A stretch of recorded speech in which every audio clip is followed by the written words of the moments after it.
नमस्कार साथियों, मैं राजेश बसवाल स्वागत करता हूं आपका ऑनलाइन प्लेटफॉर्म पर।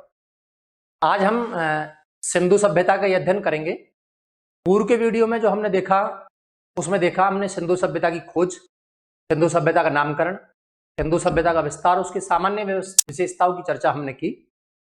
अब उसी सिंधु सभ्यता को आगे बढ़ाते हुए हमें देखेंगे सिंधु सभ्यता में कि उस सिंधु सभ्यता के निर्माता कौन रहे थे, सिंधु सभ्यता के जो सिंधु सभ्यता के बारे में आज हम अध्ययन करेंगे। इसमें सिंधु सभ्यता के निर्माता, उसका काल यानी समय निर्धारण और उसके प्रमुख नगरों का अध्ययन आज हम यहां करेंगे। सिंधु सभ्यता के निर्माता कौन थे, इसको यहां देखेंगे। दूसरा हम देखेंगे सिंधु सभ्यता का समय क्या रहा, उसका काल निर्धारण करेंगे। और तीसरा हम सिंधु सभ्यता के प्रमुख नगरों का अध्ययन यहां करेंगे, प्रमुख नगरों का। ठीक है जी। तो सबसे पहले हम बात करते हैं सिंधु सभ्यता के निर्माताओं की, कि उस सभ्यता में, सिंधु घाटी सभ्यता में, हड़प्पा सभ्यता में जो लोग रह रहे थे वो किस प्रजाति के लोग थे और कौन लोग थे। इतिहासकारों ने शारीरिक संरचना के आधार पर यह बताया है कि सिंधु सभ्यता से जो प्रजाति प्राप्त हुई है वो चार प्रकार की प्रजाति वहां से प्राप्त हुई है, उनके अवशेष मिले हैं, जिनमें पहला है प्रोटो ऑस्ट्रेलाइड। प्रोटो ऑस्ट्रेलाइड प्रजाति के लोग सिंधु सभ्यता में सबसे पहले आकर बसे। एक प्रजाति तो ये हुई, इस प्रोटो ऑस्ट्रेलाइड प्रजाति के लोग सबसे पहले आकर बसे, सबसे पहले सिंधु सभ्यता में बसे थे। मोहनजोदड़ो से जो कांसे की बनी हुई नर्तकी की मूर्ति प्राप्त हुई है वो माना जाता है कि वो इसी प्रजाति की थी जो नर्तकी की मूर्ति है। आगे मोहनजोदड़ो जब हम पढ़ेंगे तब ये देखेंगे कि नर्तकी की मूर्ति जो प्राप्त हुई है वो इसी प्रजाति की थी। दूसरी प्रजाति जो यहां से प्राप्त हुई है वह है भूमध्य सागरीय, भूमध्य सागरीय प्रजाति। ठीक है जी। ये जो द्रविड़ लोग थे, द्रविड़ जाति के लोग थे जो सिंधु सभ्यता में पाए गए, ये भूमध्य सागरीय प्रजाति के लोग थे जिनकी सिंधु सभ्यता में सबसे ज्यादा जनसंख्या थी। सिंधु क्षेत्र में सर्वाधिक मात्रा इन द्रविड़ों की ही मानी गई थी। तीसरी प्रजाति जो सिंधु क्षेत्र से मिली है वो है मंगोलायड, मंगोलायड प्रजाति। मोहनजोदड़ो से जो योगी की मूर्ति प्राप्त हुई है, योगी की मूर्ति, वो इसी मंगोलायड प्रजाति की है शारीरिक संरचना के आधार पर। और चौथी प्रजाति जो सिंधु क्षेत्र से प्राप्त हुई है वो है अल्पाइन, अल्पाइन। इस प्रकार चार प्रजाति प्रोटो ऑस्ट्रेलाइड, भूमध्य सागरीय, मंगोलायड और अल्पाइन प्रजाति के अवशेष सिंधु क्षेत्र से प्राप्त हुए हैं। फिर भी अंतिम रूप से इतिहासकार ये नहीं कह सकते कि सिंधु सभ्यता के जनक कौन थे। इस मामले में इतिहासकारों ने अपने अलग अलग मत यहां निर्धारित किए हैं। इतिहासकारों के अलग अलग मत हैं जो इस प्रकार से हैं कि सिंधु सभ्यता के निर्माता थे कौन। तो इतिहासकारों ने अपना अलग अलग मत इस प्रकार निर्धारित किए निर्माताओं में, जिनमें से ये देखने में आता है कि कुछ इतिहासकार सिंधु सभ्यता पर विदेशी प्रभाव मानते हैं और कुछ इतिहासकार ये मानते हैं कि सिंधु सभ्यता के जनक या निर्माता भारतीय लोग ही थे। तो इतिहासकारों में ऐसी अलग अलग श्रेणियां हैं जिनका अध्ययन हम यहाँ करेंगे। जैसे सबसे पहले हम देखते हैं जिन्होंने ये माना है कि सिंधु सभ्यता के जनक सुमेरियन लोग थे। सुमेरियन लोग सिंधु सभ्यता के जनक थे, सिंधु सभ्यता के जनक। इतिहासकारों ने सांस्कृतिक संचरण या सांस्कृतिक प्रसार के सिद्धांत के आधार पर कि सुमेरियन लोग मिस्र होते हुए इस क्षेत्रों में पहुंचे थे। कुछ समानताओं के आधार पर यह निर्धारण किया है कि सुमेरियन लोगों ने ही सिंधु संस्कृति को जन्म दिया था। इन इतिहासकारों में प्रमुख हैं इस मत को निर्धारित करने वाले, वह हैं John Marshall, Gardner Childe, Wheeler और डीडी कौसाम्बी। इन इतिहासकारों का मत है कि सिंधु सभ्यता के जनक जो थे वो सुमेरियन सभ्यता के लोग थे। ठीक है, लेकिन इस मत को नहीं माना जा सकता, क्योंकि सुमेरियन सभ्यता और सिंधु सभ्यता की जब तुलना करते हैं तो हमें पाते हैं कि बहुत सारी भिन्नताएं दोनों सभ्यताओं के मध्य रही। जैसे सुमेरियन सभ्यता के लेखों को पढ़ लिया गया है जिनकी किलाक्षर लिपि थी, जबकि सिंधु सभ्यता को लेखों को अभी तक पढ़ा नहीं जा सका है जिनकी भाव चित्रात्मक लिपि थी। इसके अलावा नगर नियोजन की दृष्टि से भी इनमें बहुत सारी भिन्नताएं थी। सिंधु सभ्यता का नगर नियोजन अत्यंत सुनियोजित था, जबकि सुमेरियन सभ्यता के नगर बिखरे हुए थे। इस आधार पर इस मत को नकार दिया जाता है कि सिंधु सभ्यता के जनक सुमेरियन लोग थे। चलिए ठीक है, दूसरा मत जो है उसकी हम ये बात करते हैं, और दूसरा मत है वो ये है, कुछ इतिहासकारी मानते हैं कि सिंधु सभ्यता के जनक आर्य लोग थे, जो वैदिक सभ्यता के जनक थे। आर्य जो एक भाषाई शब्द है जिसका अर्थ है श्रेष्ठ या कुलीन सभ्यता के कुलीन लोग। तो कुछ इतिहासकारों ने माना है कि उस वैदिक सभ्यता के आर्य ही सिंधु सभ्यता के जनक थे, और इनमें सर्वप्रथम इतिहासकार था बीबी लाल, ब्रजवासी लाल, जिन्होंने निर्धारित किया कि वैदिक सभ्यता के आर्य ही सिंधु सभ्यता के जनक थे। दूसरे थे डॉक्टर लक्ष्मण स्वरूप, और तीसरे इतिहासकार जो मानते हैं वह है रामचंद्र। तो इन तीन इतिहासकारों का मोटे मोटे तौर पर यह मानना है कि सिंधु सभ्यता के जनक भी आर्य लोग थे। लेकिन इस मत पर भी सर्वसहमति नहीं बन सकती, क्योंकि हम जानते हैं कि वैदिक सभ्यता और सिंधु सभ्यता में बहुत सारी भिन्नताएं थी। जैसे सिंधु सभ्यता नगरीय सभ्यता थी, जबकि वैदिक सभ्यता ग्रामीण सभ्यता थी। सिंधु सभ्यता के लोग मूर्ति पूजक थे और वैदिक सभ्यता के लोग प्रकृति पूजक थे। इस प्रकार बहुत सारी भिन्नताएं हम यह देखेंगे कि इस आधार पर हम ये नहीं मान सकते कि वैदिक सभ्यता के आर्य ही सिंधु सभ्यता के जनक रहे होंगे। ठीक है, अब हम तीसरे मत की चर्चा करते हैं। उस तीसरे मत में है इतिहासकारों का मत, जिन्होंने ये माना है कि इस सिंधु सभ्यता के जनक जो थे वो द्रविड़ लोग थे, जो भूमध्य सागरीय प्रजाति के थे। इनकी प्रजाति थी भूमध्य सागरीय।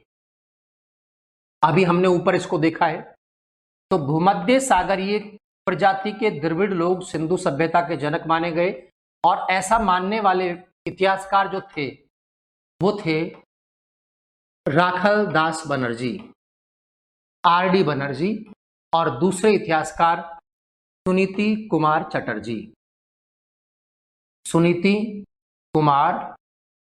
चटर्जी।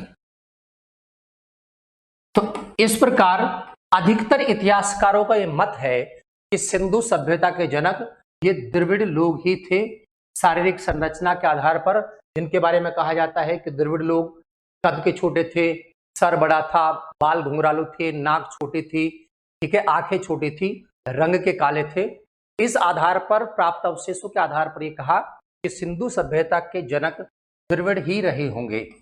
ठीक है, तो ये सिंधु सभ्यता के निर्माता या उसका उद्भव जिस प्रकार हुआ ये हमने चर्चा की।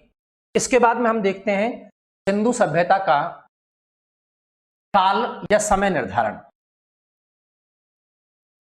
समय निर्धारण हम सिंधु सभ्यता का करते हैं कि उस सिंधु सभ्यता का काल क्या रहा जो भारत की इतनी महान और विश्व की सबसे बड़ी सभ्यता क्षेत्रफल की दृष्टि से थी। तो यहां भी इतिहासकारों के अलग अलग मत हैं, और वो अलग अलग मत इस प्रकार हैं। सबसे पहले जॉन मार्शल ने सिंधु सभ्यता का समय निर्धारण किया, जॉन मार्शल ने सिंधु सभ्यता का जो समय निर्धारण किया वो बताया 3250 ईसा पूर्व से 2750 ईसा पूर्व। ठीक है जी, 3250 ईसा पूर्व में उस सभ्यता की शुरुआत हुई और 2750 ईसा पूर्व में सभ्यता नष्ट हो गई थी। लेकिन इस मत पर इतिहासकार सहमत नहीं है, हम आगे इसे देखेंगे। दूसरा जो मत प्रकट किया वो मत था माधव स्वरूप वत्स का। माधव स्वरूप वत्स का, जिन्होंने सभ्यता का समय निर्धारण किया 3500 ईसा पूर्व से 2700 ईसा पूर्व। 3500 ईसा पूर्व से 2700 ईसा पूर्व सिंधु सभ्यता का समय, अर्थात 800 साल तक वो सभ्यता अस्तित्व में रही। लेकिन इस मत पर भी सहमत नहीं है। तीसरा इतिहासकार जिन्होंने सिंधु सभ्यता का समय निर्धारण किया वो थे अर्नेस्ट मैके। मैके ने इस सभ्यता का समय निर्धारण जो किया है वो किया है 2800 ईसा पूर्व से 2500 ईसा पूर्व। मात्र 300 साल इस सभ्यता का समय निर्धारित किया है। लेकिन इन तीनों मतों ने जो 2500 ईसा पूर्व से पहले पहले ही सभ्यता को रोक देते हैं या सभ्यता का काल समाप्त कर देते हैं, इस मत पर इतिहासकार सहमत नहीं है। क्योंकि हम ये देखते हैं कि मेसोपोटामिया से एक अभिलेख प्राप्त हुआ है। इन तीनों मतों को याद रखेंगे आप। मेसोपोटामिया से एक अभिलेख प्राप्त हुआ है। इस अभिलेख को राजा सारगोन ने लिखवाया, जिसे सारगोन अभिलेख कहा गया। सारगोन अभिलेख मेसोपोटामिया से प्राप्त हुआ। मेसोपोटामिया, इस अभिलेख का समय माना जाता है लगभग 2300 ईसा पूर्व। लगभग 2300 ईसा पूर्व इस अभिलेख का समय माना जाता है। सौभाग्य से इस अभिलेख को पढ़ लिया गया है और इस अभिलेख में यह उल्लेखित है कि सिंधु क्षेत्र के लोग, इस अभिलेख में सिंधु सभ्यता को कहा गया है मेलुहा प्रदेश, और सिंधु क्षेत्र से मेसोपोटामिया के मध्य होने वाले व्यापार का उल्लेख और व्यापारिक मार्ग का उल्लेख इस सारगोन अभिलेख में किया गया है। जब आर्थिक अवस्था पढ़ेंगे सभ्यता की तब विस्तार से इसे पढ़ेंगे। सारगोन अभिलेख में उल्लेखित है कि इस समय सिंधु सभ्यता और मेसोपोटामिया के मध्य व्यापार अपनी उन्नत अवस्था में था। अर्थात 2300-2400 ईसा पूर्व के आसपास सिंधु सभ्यता के लोग मेसोपोटामिया से अंतरराष्ट्रीय व्यापार कर रहे थे। इसलिए हम ये मानेंगे कि 2300-2400 ईसा पूर्व से पहले तो सिंधु सभ्यता नष्ट हो ही नहीं सकती। ठीक है जी। इसलिए हम आगे के इतिहासकारों के तर्कों की बात करते हैं कि जो बाद में इतिहासकारों ने अपने मत निर्धारित किए हैं उनमें प्रमुख मत जो है वो है मार्टिमर व्हीलर का। मार्टिमर व्हीलर और पिगट का, स्टुअर्ट पिगट। इन दोनों इतिहासकारों ने सिंधु सभ्यता का समय निर्धारण किया है 2500 ईसा पूर्व से 1500 ईसा पूर्व। कि 2500 ईसा पूर्व के आसपास सिंधु सभ्यता की शुरुआत हुई, 2300-2400 ईसा पूर्व में वो अंतरराष्ट्रीय व्यापार कर रही थी, अपनी उन्नत अवस्था में थी, चरम अवस्था में थी, और 1500 ईसा पूर्व के आसपास सभ्यता नष्ट हो गई। क्योंकि 1500 ईसा पूर्व के आसपास भारत में आर्य सभ्यता की शुरुआत होने के प्रमाण प्राप्त हुए हैं। ऋग्वेद का समय लगभग 1500 ईसा पूर्व माना जाता है, उसके रचना संकलन का समय। तो इस प्रकार 2500 ईसा पूर्व से 1500 ईसा पूर्व इस सभ्यता का समय निर्धारण इन दोनों इतिहासकारों द्वारा किया गया, जिस पर लगभग सभी इतिहासकार सहमत है। इसके अलावा एक वैज्ञानिक पद्धति है कार्बन 14 पद्धति, C14 पद्धति, जिसे कार्बन पद्धति के नाम से जाना गया। इस कार्बन पद्धति का समय निर्धारण आपको जरूर याद रखना है, वैज्ञानिक पद्धति है चूंकि, इसलिए इसको पूछा गया है और पूछने की उम्मीद रहती है। कार्बन 14 पद्धति के आधार पर हम किसी भी प्राचीन वस्तु का समय निर्धारण करते हैं उनके जीवाश्मों में जो कार्बन उपलब्ध है उस कार्बन का समय या उसको कितना पुराना है ये देखकर हमें तय करते हैं कि सबसे प्राचीन वस्तु उस क्षेत्र से कौन सी मिली है और सबसे नवीन वस्तु उस क्षेत्र से कौन सी मिली है। इस प्रकार उसका काल निर्धारण किया जाता है। इस कार्बन पद्धति का जो सर्वप्रथम प्रयोग किया गया, सर्वप्रथम प्रयोग जो किया गया वो सर्वप्रथम प्रयोग किया गया 1946 में अमेरिकन रसायन शास्त्री द्वारा, अमेरिकन रसायन शास्त्री द्वारा, जिसका नाम था C.F. लिवी। C.F. लिवी द्वारा इसका सर्वप्रथम प्रयोग किया गया था काल निर्धारण में। सिंधु सभ्यता की जब हम बात करें तो हम ये देखेंगे कि सिंधु सभ्यता का कार्बन 14 पद्धति के अनुसार जो समय निर्धारित किया गया है वो समय माना गया है 2350 ईसा पूर्व से 1750 ईसा पूर्व। इस कार्बन 14 पद्धति के अनुसार सिंधु सभ्यता का समय है 2350 ईसा पूर्व से 1750 ईसा पूर्व, जो आपको निश्चित रूप से हर हाल में याद रखना है। ठीक है, तो इस प्रकार हम समय निर्धारण कर चुके सिंधु सभ्यता का, इसका उद्भव या निर्माताओं के बारे में चर्चा कर चुके। चलिए आगे हम बढ़ते हैं और सिंधु सभ्यता के प्रमुख नगरों का यहाँ अध्ययन करते हैं। हमने ये देखा था कि सिंधु सभ्यता नगरीय सभ्यता है, अधिकतर आबादी नगरों में निवास करती थी। लगभग प्रत्येक नगर की संरचना जो हमने मोटी मोटी देख ली थी मोटे तौर पर, उन्हीं का हम यहाँ विस्तार से अध्ययन करेंगे और सिंधु सभ्यता के प्रमुख नगरों की हम यहाँ चर्चा करते हैं। तो पूर्व में हमने देखा कि सिंधु सभ्यता का पहला नगर जिसकी खोज हुई और जिसका उत्खनन कार्य किया गया वो था हड़प्पा। हड़प्पा, ठीक है जी। सबसे पहले इसका क्षेत्र देखते हैं। हड़प्पा पाकिस्तान में स्थित है। जिस प्रांत में स्थित है उस प्रांत का नाम है पंजाब।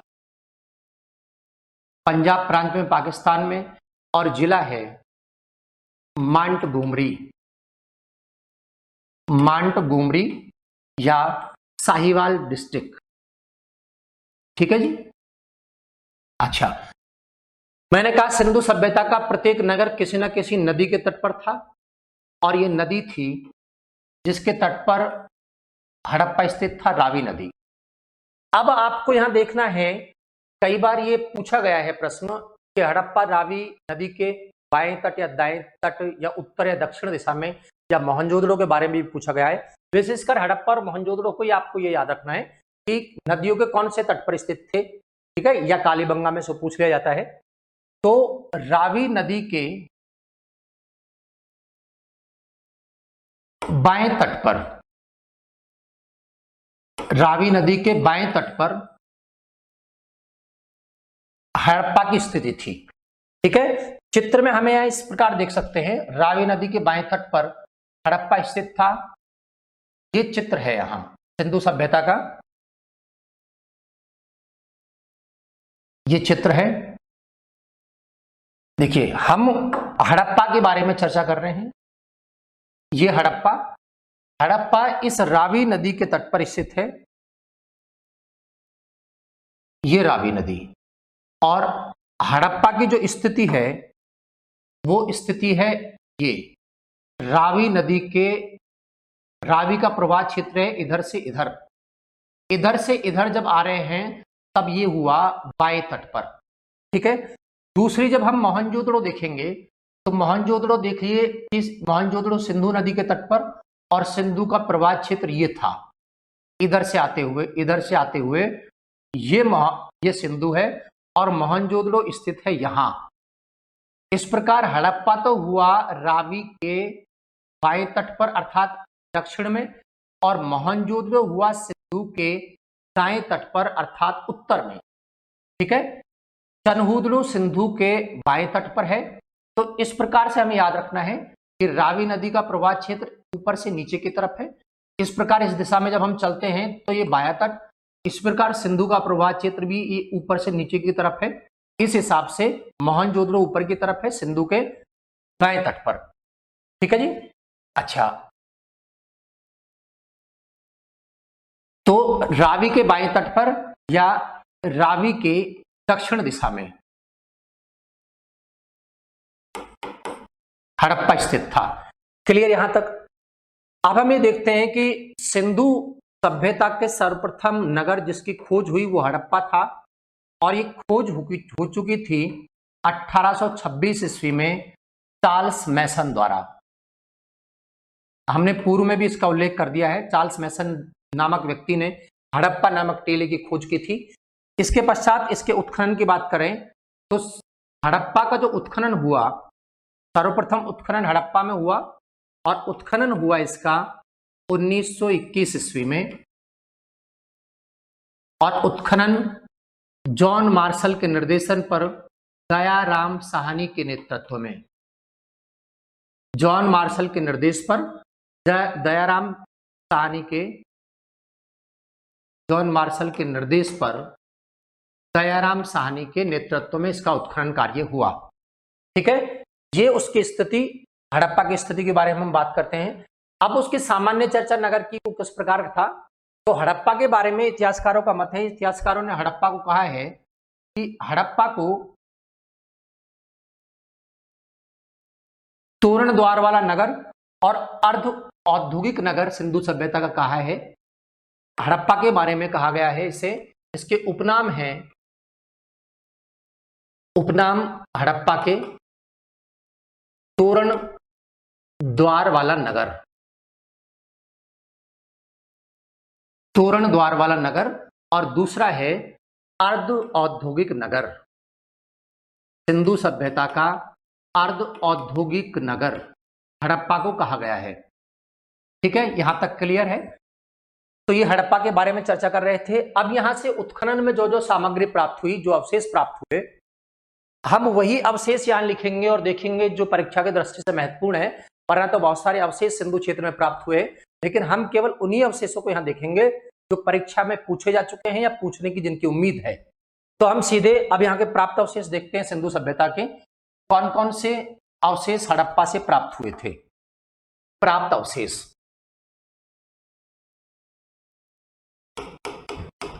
प्राप्त अवशेष हड़प्पा के, ठीक है जी।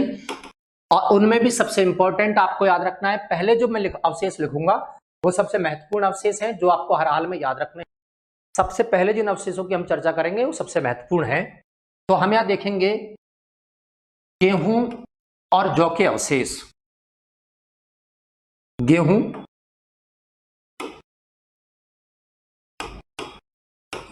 और जौ के अवशेष। इसके अलावे भी और फसलों के उल्लेख यहाँ प्राप्त हुए, लेकिन मैं इंपॉर्टेंट को यहां लिखवा रहा हूं। गेहूं और जौ के अवशेष हड़प्पा से प्राप्त हुए, और ये इसलिए लिखवाए जा रहे हैं कि यहां से जो प्रश्न पूछा जाता है वो प्रश्न पूछा जाता है सिंधु सभ्यता का, सिंधु सभ्यता का मुख्य खाद्यान्न, मुख्य खाद्यान्न क्या रहा। ठीक है, तब इसका राइट आंसर है गेहूं और जौ। वैदिक सभ्यता में भी यही प्रश्न पूछा जाता है, ऋग्वैदिक सभ्यता के लोगों का मुख्य खाद्यान्न क्या था। तो जौ की हम आगे पढ़ेंगे कि ऋग्वेद में एकमात्र फसल जौ का उल्लेख मिलता है ना जी, और जौ ही उनका मुख्य खाद्यान्न था जिसका धार्मिक महत्व भी रहा। जब वैदिक सभ्यता हम पढ़ेंगे तब ये देखेंगे। इस प्रकार गेहूं और जौ के प्रमाण यहां से प्राप्त हुए। दूसरे हम चर्चा करते हैं, एक विशेष प्रकार का चित्र सिंधु हड़प्पा से प्राप्त हुआ है, वो ये है स्त्री के गर्भ से, स्त्री के गर्भ से निकलते हुए पौधे का चित्र, स्त्री के गर्भ से निकलते हुए पौधे का चित्र। अब इस चित्र से क्या प्रमाणित होता है, स्त्री के गर्भ से निकलते हुए पौधे का चित्र यहां से प्राप्त हुआ है। तो हम यहां देखेंगे, देखिए स्त्री के गर्भ से निकलते हुए पौधे के चित्र से यह तात्पर्य है कि सिंधु सभ्यता के लोग स्त्री को समस्त सृष्टि की जननी, स्त्री को सृष्टि की जननी मान रहे थे। इसी आधार पर संभवतः इतिहासकारों ने अनुमान लगाया है कि सिंधु सभ्यता मात्र सत्तात्मक रही, क्योंकि इस चित्र के आधार पर यह प्रमाणित होता है कि वो स्त्री को समस्त सृष्टि की जननी मान रहे थे। इसके अलावा बहुत सारे मातृ देवी की मूर्तियां सिंधु क्षेत्र से प्राप्त हुई हैं। ठीक है, अगला प्राप्त अवशेष हम देखते हैं स्वास्तिक का चिन्ह, जो सर्वप्रथम सिंधु सभ्यता में ही प्रयोग किया गया।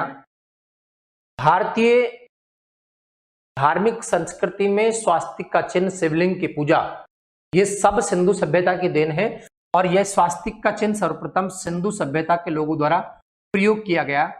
स्वास्तिक का चिन्ह, अच्छा, इस स्वास्तिक के चिन्ह से क्या प्रदर्शित होता है कि सिंधु सभ्यता के लोग स्वास्तिक के चिन्ह का प्रयोग किस लिए करते थे और ये किसका प्रतीक था। तो यहां पर हम चर्चा करते हैं कि स्वास्तिक का चिन्ह ऊर्जा का प्रतीक माना गया, ऊर्जा का प्रतीक, और इसी आधार पर इतिहासकारों ने यह निर्धारित किया है कि सिंधु सभ्यता के लोग सूर्य उपासना से परिचित थे, क्योंकि ऊर्जा का सबसे बड़ा स्रोत सूर्य, और इसी आधार पर यह कहा है कि सिंधु सभ्यता के लोग सूर्य उपासना से परिचित रहे होंगे। ठीक है जी, आगे हम चर्चा करते हैं प्राप्त अवशेषों में। हड़प्पा से जो प्राप्त अवशेष है उनकी हम चर्चा करते हैं। एक विशेष समाधि यहां से प्राप्त हुई है जिसे नाम दिया गया है समाधि R37। इसके प्रमाण यहां से प्राप्त हुए। इसके आगे की हम बात करते हैं। देवदार की लकड़ी का बना हुआ ताबूत, देवदार की लकड़ी का बना ताबूत, ये सब वो अवशेष हैं जो किसी न किसी परीक्षा में पूछ लिए गए हैं। ताबूत का मतलब होता है लकड़ी का वो बॉक्स जिसमें मृत शरीर को अर्थात डेड बॉडी को रखा जाता है, उसे ताबूत कहते हैं। तो देवदार की लकड़ी का बना हुआ ताबूत। इसके अलावा हम यहां देखते हैं श्रमिकों के आवास, छोटे छोटे कमरे, छोटे आकार के, जहां से प्राप्त हुए हैं, जिन्हें माना गया है कि वो श्रमिकों के आवास रहे होंगे, क्योंकि सामान्यतः विशाल सभा भवन सिंधु सभ्यता की नगर नियोजन की प्रमुख विशेषता थी। इसलिए अगर छोटे आवास मिले हैं तो उन्हें श्रमिकों के आवास माना गया है। श्रमिकों के आवास यहां से प्राप्त हुए हैं। इसके अलावा हम देखते हैं यहां से मुहर पर, मुहर का मतलब आप समझना, सिंधु सभ्यता में मुहर और मुद्रा, यहां हम देखते हैं इसे, ये मुहर और मुद्रा बहुत बार ये काम में आएंगे सब। सिंधु सभ्यता में मोहर का जो निर्माण है वो होता था सेल खड़ी नामक पत्थर से। एक सॉफ्ट पत्थर है, घिया पत्थर की तरह होता है, अफगानिस्तान से उस पत्थर को मंगाते हैं। मोहर का मतलब समझना सील, सील, स्टाम्प। जब सिंधु सभ्यता के लोग अंतरराष्ट्रीय व्यापार करते थे तो अपने सामान को पैक करके उसके ऊपर लेप लगा के मिट्टी का, और उस मिट्टी के लेप पर अपनी सील लगाते थे। उस सील पर एक श्रृंगी सांड का चित्र बना होता था। उस चित्र को देखकर ही जब विदेशों में माल जाता था तो चित्र को देखकर ही ये अनुमान लगाते थे, अगर वो चित्र साबुत है, टूटा नहीं है, तो उस माल से छेड़खानी नहीं की गई है। ये सील थी मोहर, जो सील खड़ी पत्थर की बनती थी। आगे विस्तार से आर्थिक अवस्था में इसका अध्ययन करेंगे। मुद्रा उनकी करेंसी थी जो मिट्टी की बनी हुई थी, मिट्टी की बनी हुई थी। इन मुद्रा और मोहर पर उनके लेख लिखे हुए हैं जो चित्राक्षर लिपि में है। ठीक है, सिंधु लिपि जिसको कहा गया है, सिंधु लिपि में लिखी हुई सर्वाधिक मोहर जो प्राप्त हुई हैं, सिंधु लिपि में लिखी हुई सर्वाधिक मोहर ये हड़प्पा से प्राप्त हुई। ठीक है, और इस मोहर पर ही एक विशेष चित्र बना हुआ है जिसमें सांप को, यह भी एक एग्जाम में पूछा हुआ प्रश्न है, सांप को पंजे में जकड़ा हुआ गरुड़, सांप को पंजे में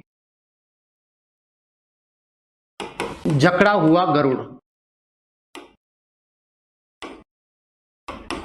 गरुड़ का चित्र यहां से प्राप्त हुआ है। ठीक है जी। अच्छा, इसके आगे हड़प्पा से ही ये प्राप्त होता है।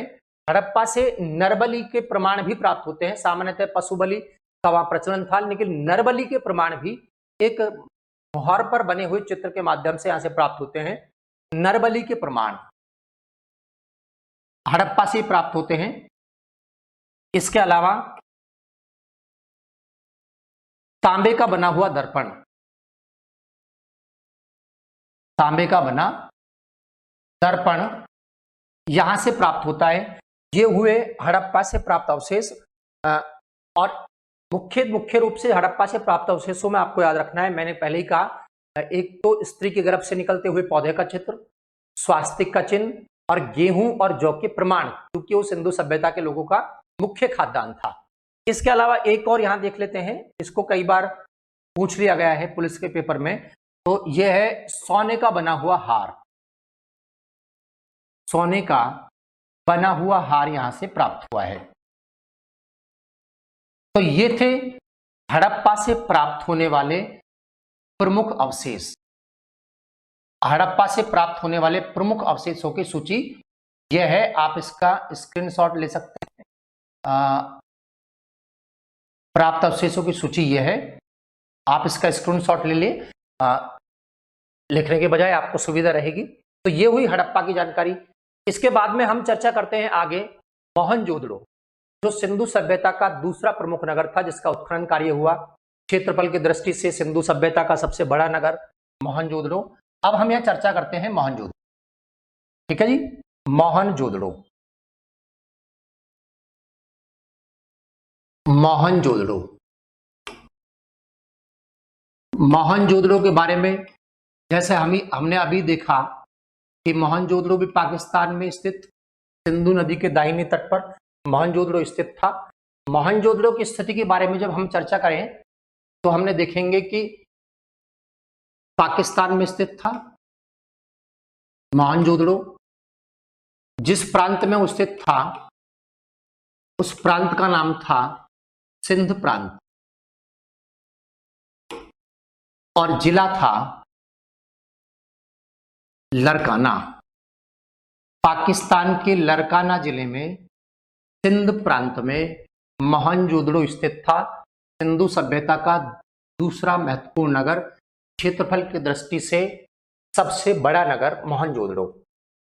अब हम यह देखते हैं कि सिंधु सभ्यता में मोहनजोदड़ो की स्थिति कौन सी नदी के तट पर थी, क्योंकि सभी नगर किसी न किसी नदी के तट पर थे लगभग। तो मोहनजोदड़ो सिंधु नदी के तट पर स्थित था। और अभी मैंने बताया सिंधु के कौन से तट पर मोहनजोदड़ो स्थित था, बाएं तट पर या दाएं तट पर।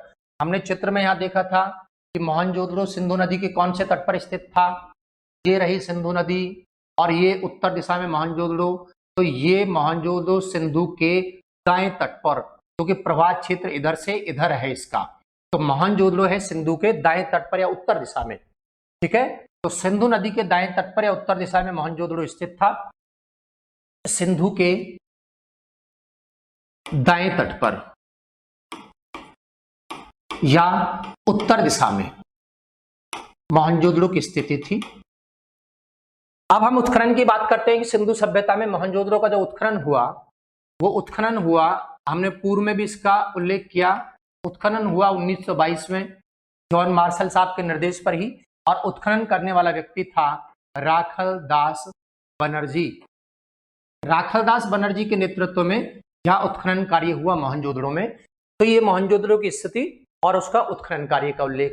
ठीक है, आगे हम देखेंगे कि इसका उपनाम क्या क्या रहा। जैसे मोहनजोदड़ो के बारे में हम बात कर रहे हैं, तो मोहनजोदड़ो सिंधी भाषा का शब्द है। मोहनजोदड़ो जो है ये सिंधी भाषा का शब्द है। सिंधी भाषा जिसका शाब्दिक अर्थ क्या है आप सभी जानते हैं। सिंधी भाषा का शब्द है जिसका शाब्दिक अर्थ है मुर्दों का टीला या मृतकों का टीला। मुर्दों का टीला या मृतकों का टीला, ये इसके उपनाम है मोहनजोदड़ो के ही, जिनकी हम यहाँ चर्चा करेंगे। मुर्दों का टीला या मृतकों का टीला इसे कहा गया, क्योंकि सर्वाधिक नरकंकाल यहां से प्राप्त हुए, बहुत सारे नरकंकाल। लेकिन यहां ये याद रखने योग्य बातें हैं कि नरकंकाल यहां बहुत सारी मात्रा में प्राप्त हुए हैं, लेकिन सिंधु सभ्यता में मोहनजोदड़ो से किसी भी प्रकार का कब्रिस्तान प्राप्त नहीं हुआ है। कब्रिस्तान के कोई प्रमाण मोहनजोदड़ो से प्राप्त नहीं हुए हैं, नरकंकाल यहां से बहुत सारे मिले हैं, इसीलिए मोहनजोदड़ो को सिंधु सभ्यता की ट्रेजरी साइट कहा गया है।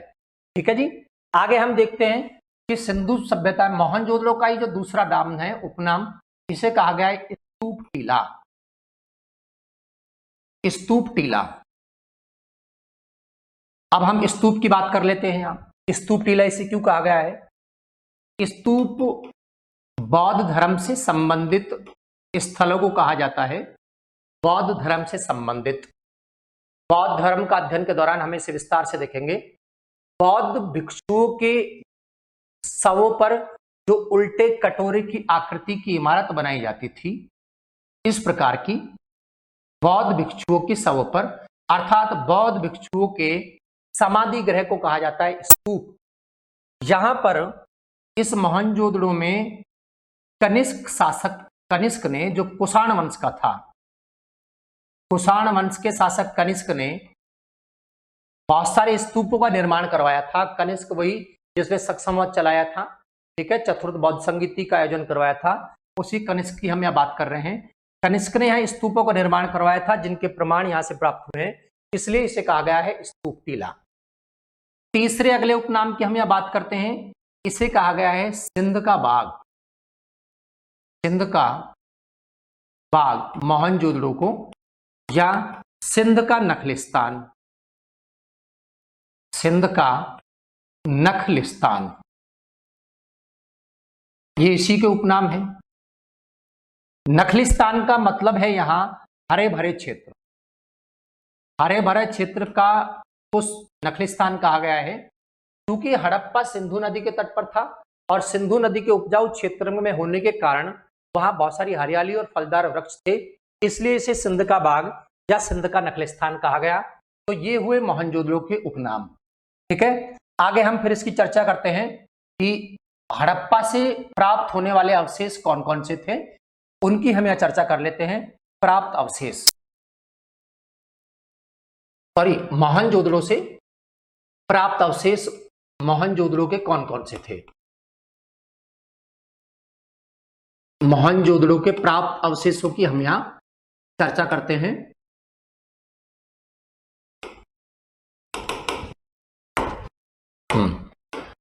अब आपको यहां ये दो चीजें विशेष रूप से याद रखनी है। एक तो जो अधिकतर मूर्ति प्राप्त हुई है, इंपॉर्टेंट मूर्तियां, वो आप मान के चलना कि मोहनजोदड़ो से ही प्राप्त हुई हैं। चाहे वो नर्तकी की मूर्ति हो, चाहे वो योगी की मूर्ति हो, चाहे वो पशुपतिनाथ की मूर्ति हो, सबसे ज्यादा बार इन्हीं को पूछा गया है। और ये मूर्तियां जो प्राप्त हुई हैं, ये प्राप्त हुई हैं मोहनजोदड़ो से। दूसरी हम चर्चा करते हैं कि जो विशाल भवन है, विशाल इमारत है, वो भी मोहनजोदड़ो से ही प्राप्त हुई हैं। विशाल भवन मोहनजोदड़ो से, और मूर्तियां। तो सबसे पहले हम यह चर्चा करते हैं मूर्तियों की। इन सब में इंपॉर्टेंट मूर्तियां जो हम चर्चा कर रहे हैं वो है, पहली कांसे की बनी नर्तकी की मूर्ति,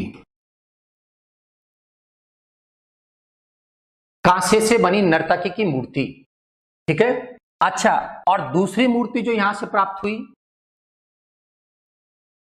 पत्थर से निर्मित योगी की मूर्ति, पत्थर से निर्मित योगी की मूर्ति। ठीक है, इस योगी को दिखाया गया है कि ये पद्मासन मुद्रा में बैठा हुआ है, इसके दाढ़ी बड़ी हुई है, दाढ़ी सेट की गई है, कानों में कुंडल है, अर्ध खुले नेत्र हैं, इसलिए इसे पुरोहित राजा के नाम से भी, पुरोहित राजा के नाम से भी संबोधित किया गया है। पुरोहित राजा, पत्थर की बनी हुई मूर्ति है। और तीसरी महत्वपूर्ण मूर्ति है, यहां एक मुहर से एक चित्र मिला है, मुहर पर एक चित्र मिला है, उस चित्र पर एक मूर्ति बनी हुई है जो 3 मुखों वाली मूर्ति है। इस मूर्ति के नीचे 5 जानवरों के चित्र अंकित हैं। इस आधार पर जॉन मार्शल ने उसे कहा है पशुपतिनाथ की मूर्ति। पशुपतिनाथ की मूर्ति। मोहर पर एक चित्र बना हुआ है, ठीक है जी। ये मोहर पर बना हुआ चित्र है और इस चित्र के नीचे से हम देखते हैं ये 3 मूर्तियां सिंधु क्षेत्र में मोहनजोदड़ो से प्राप्त हुई हैं। 3 मूर्ति, इनमें पशुपतिनाथ की मूर्ति, एक मोहर पर इसके 3 मुख हैं, त्रिमुख, और इसके नीचे, इस मूर्ति के नीचे ये एक चौकी पर बैठा हुआ है। इसके नीचे 5 जानवरों के चित्र अंकित हैं।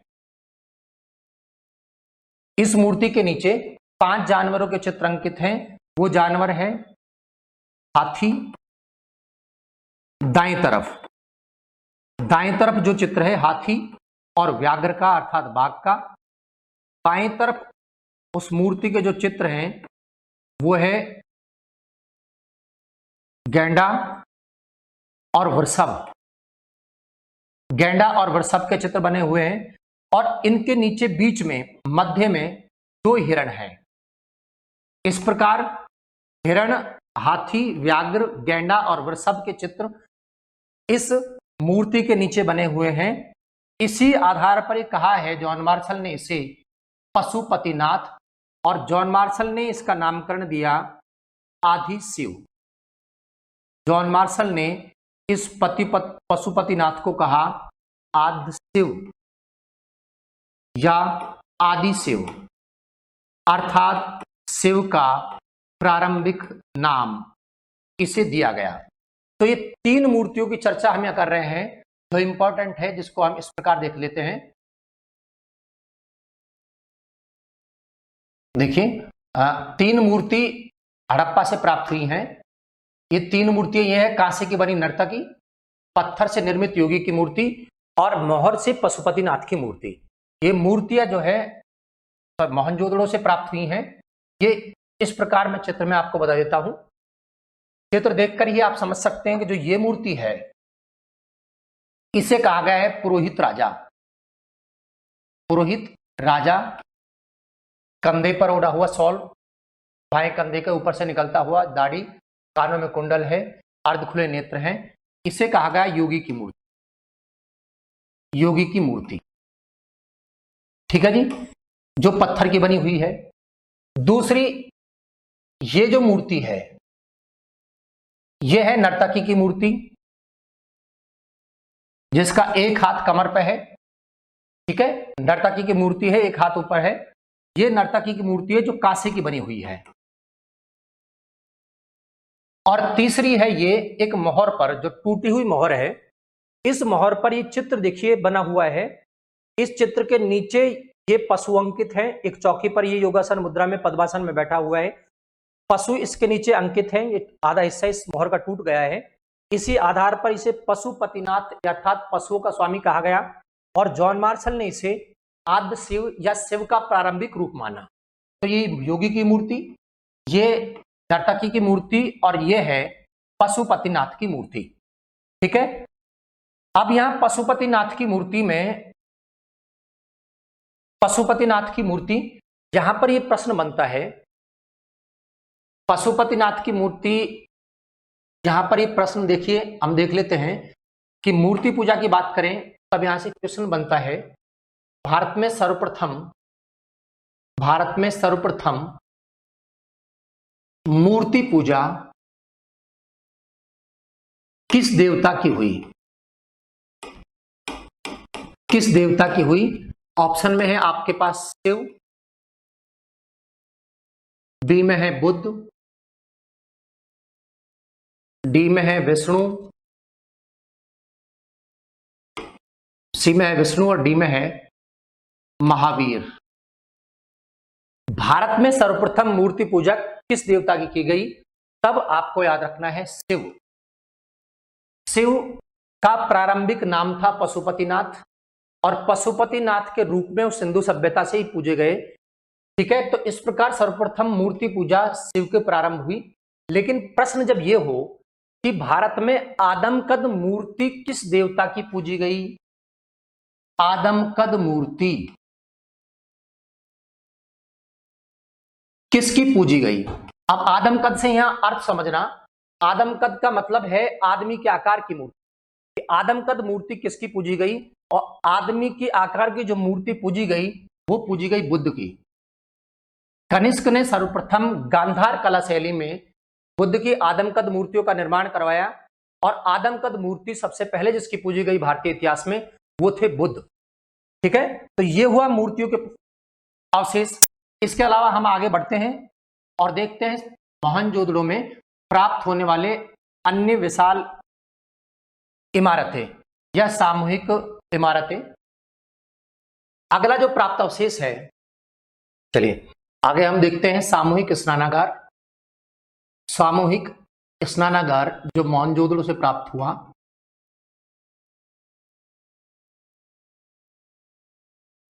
सामूहिक स्नानागार, अच्छा, सामूहिक स्नानागार बहुत महत्वपूर्ण अवशेष है मोहनजोदड़ो से प्राप्त होने वाला। जॉन मार्शल ने इसे विश्व का आश्चर्यजनक निर्माण कहा। जॉन मार्शल ने सामूहिक स्नानागार को विश्व का आश्चर्यजनक निर्माण, विश्व का आश्चर्यजनक निर्माण, और विश्व का आश्चर्यजनक निर्माण कहा तो साधारण स्नानागार या तालाब तो रहा नहीं होगा, कुछ विशेषता रही होंगी, ठीक है, जिससे विश्व का आश्चर्यजनक निर्माण इसे कहा।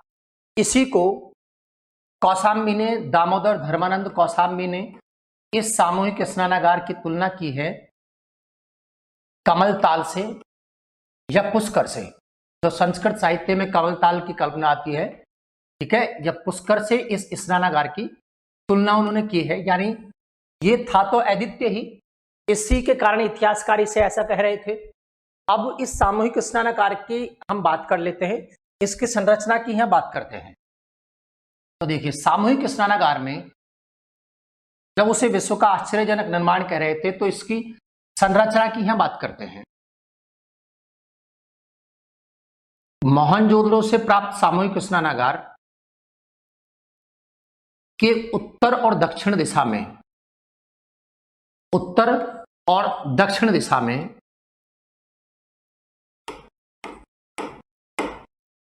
नीचे उतरने के लिए सीढ़ियां बनी हुई थी। ये उत्तर, दक्षिण, ये पूर्व और ये पश्चिम। दूसरी बात, नीचे उतरने के लिए सीढ़ियां बनी हुई थी। दूसरी बात, इस स्नानागार की जो फर्श थी वो ईंटों द्वारा पक्की बनी हुई थी। ईंटों से इस फर्श को पक्का किया गया था और इनमें पानी का बहाव ना हो इसलिए जिप्सम से इन ईंटों को जोड़ दिया गया था। इसलिए विश्व में वाटर प्रूफिंग के सर्वप्रथम प्रमाण, वाटर प्रूफिंग के सर्वप्रथम जो प्रमाण प्राप्त हुए विश्व में वो मोहनजोदड़ो में सिंधु सभ्यता से प्राप्त हुए हैं। वाटर प्रूफिंग के सर्वप्रथम प्रमाण आप याद रखेंगे विश्व में इस मोहनजोदड़ो के स्नानागार से प्राप्त हुए। उत्तर और दक्षिण दिशा में नीचे उतरने के लिए सीढ़ियां बनी हुई थी। इसके साथ साथ हम देखते हैं कि जब भी सामूहिक स्नान होता था तो एक शुद्ध जल से यहाँ लोग स्नान करते थे। पहले वाला पानी निकाल दिया जाता था, हर बार एक ताजा पानी भरा जाता था। इसमें पानी निकालने के लिए दक्षिण पश्चिम दिशा में, इस दिशा में इस तालाब का झुकाव था जिसके द्वारा पानी निकाल दिया जाता था। अब बात यह है कि यह प्रश्न पूछ लिया जाए, मोहनजोदड़ो से प्राप्त स्नानागार में, मोहनजोदड़ो से प्राप्त स्नानागार में पानी का स्रोत निम्न में से क्या था? ऑप्शन ए नदी, बी कुआं, सी नहर और डी वर्षा। मोहनजोदड़ो से प्राप्त सामूहिक स्नानागार में पानी का स्रोत निम्न में से क्या था? ऑप्शन ए में है नदी, बी में कुआं, नहर और वर्षा। तो सामान्यतः हम यही पढ़ते हैं कि सिंधु सभ्यता के समस्त लगभग नदियों के नगर लगभग नदियों के किनारे बसे हुए थे, तो ज्यादातर तो हम इसी को टिक करेंगे कि नदी। अगर और जोर लगाएंगे दिमाग पर तो ये मान लेंगे कि नदियों से नहर निकाली गई होंगी और इस नहर में सामूहिक स्नानागार में पानी प्राप्त होगा। ठीक है, ये दोनों ही गलत हो जाएंगे। इस स्नानागार के पास में कक्ष बना हुआ है, उस कक्ष से कुआं प्राप्त हुआ है। इस कुएं से इस तालाब में पानी ले जाया जाता था, इसलिए इस स्नानागार में पानी का स्रोत था कुआं। बहुत इंपॉर्टेंट प्रश्न है, आपको याद रखना है, क्योंकि इसको हम स्नानागार में पानी का स्रोत या तो नदी मानेंगे या नहर मानेंगे, लेकिन पानी का स्रोत था कुआं। ठीक है जी, अच्छा ये क्लियर हुआ। अब हम आगे देखते हैं, ये आयताकार बना हुआ था स्नानागार। इसकी जो लंबाई थी, ये लंबाई थी 7.5 मीटर, सॉरी लंबाई जो थी 14.5 मीटर। ये वाली जो चौड़ाई थी स्नानागार की, ये थी 7 मीटर। स्नानागार की चौड़ाई थी 7 मीटर और इसकी ऊंचाई अर्थात ये गहराई, यहां से इसके तल की दूरी, गहराई जिसको कहेंगे, जिसको ऊंचाई कहेंगे, ये थी 2.44 मीटर। इसको भी कई बार पूछ लिया जाता है, तो इसलिए आपको याद रखना है इस स्नानागार की लंबाई 14.5 मीटर, चौड़ाई 7 मीटर और इसकी जो गहराई थी, ऊंचाई वो थी 2.44 मीटर। इसलिए इसे विश्व का आश्चर्यजनक निर्माण कहा गया। लेकिन हड़प्पा से जो अन्नागार प्राप्त हुआ उसे कई गुना बड़ा मोहनजोदड़ो का अन्नागार है। इसलिए विशाल अन्नागार अगर आए और ऑप्शन में मोहनजोदड़ो और हड़प्पा दोनों हो, विशाल अन्नागार पूछा जाए और ऑप्शन में हड़प्पा और मोहनजोदड़ो दोनों हो, तब आपको मोहनजोदड़ो ही राइट आंसर मानना है। ठीक है, अच्छा आगे हम ये देखते हैं, विशाल सभा भवन। विशाल सभा भवन 27 मीटर लंबा और 27 मीटर चौड़ा ये सभा भवन था। 27 मीटर लंबा और 27 मीटर चौड़ा। ठीक है, तो विशाल सभा भवन के प्रमाण मोहनजोदड़ो से प्राप्त हुए हैं। इसके अलावा हम देखते हैं महाविद्यालय के प्रमाण। महाविद्यालय के प्रमाण, ठीक है, तो ये विशाल इमारत हुई, सामूहिक स्नानागार है, उसके अलावा विशाल अन्नागार है, महाविद्यालय के प्रमाण है, विशाल सभा भवन है, ये हुआ। इससे आगे हम बढ़ते हैं प्राप्त अवशेषों में। सूती कपड़े के प्रमाण हमें देखते हैं कि मोहनजोदड़ो से प्राप्त हुआ। इसके अलावा चांदी के पात्र सर्वप्रथम, चांदी के पात्र सर्वप्रथम सिंधु क्षेत्र मोहनजोदड़ो से प्राप्त हुए। विश्व में सर्वप्रथम चांदी के पात्र जो प्राप्त हुए वो मोहनजोदड़ो से प्राप्त हुए। इसके अलावा हम यह देखते हैं कि मोहनजोदड़ो से मलेरिया के प्रमाण प्राप्त हुए। कैनेडी नामक इतिहासकार को यहां मलेरिया से मरने वाले एक शव की सूचना मिली है, कैनेडी को। ठीक है जी, आगे हम देखते हैं कि एक विशेष चित्र यहां प्राप्त हुआ है। एक विशेष चित्र यहां से प्राप्त हुआ है जिसमें एक व्यक्ति को दो बाघों से लड़ते हुए दिखाया गया है। दो बाघों से लड़ता हुआ दिखाया गया है। इसकी तुलना, जो चित्र की इस व्यक्ति की तुलना की जाती है मेसोपोटामिया कहानी के पात्र गिलमेगिस से।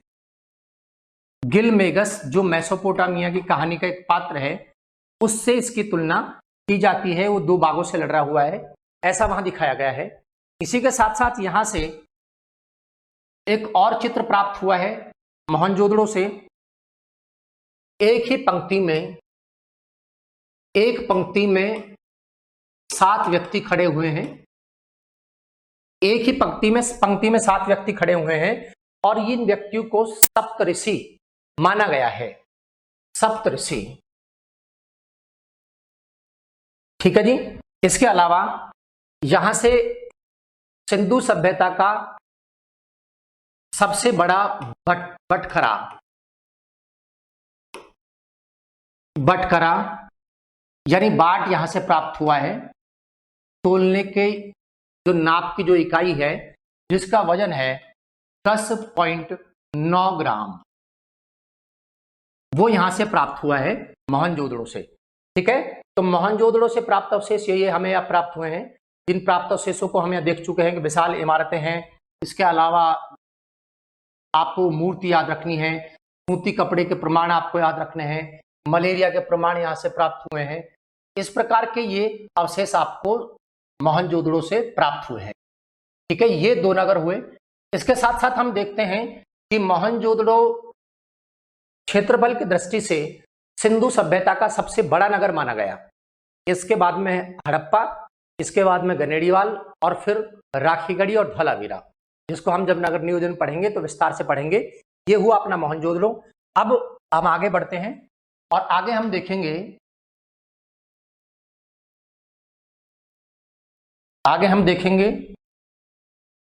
तीसरा नगर सिंधु सभ्यता का।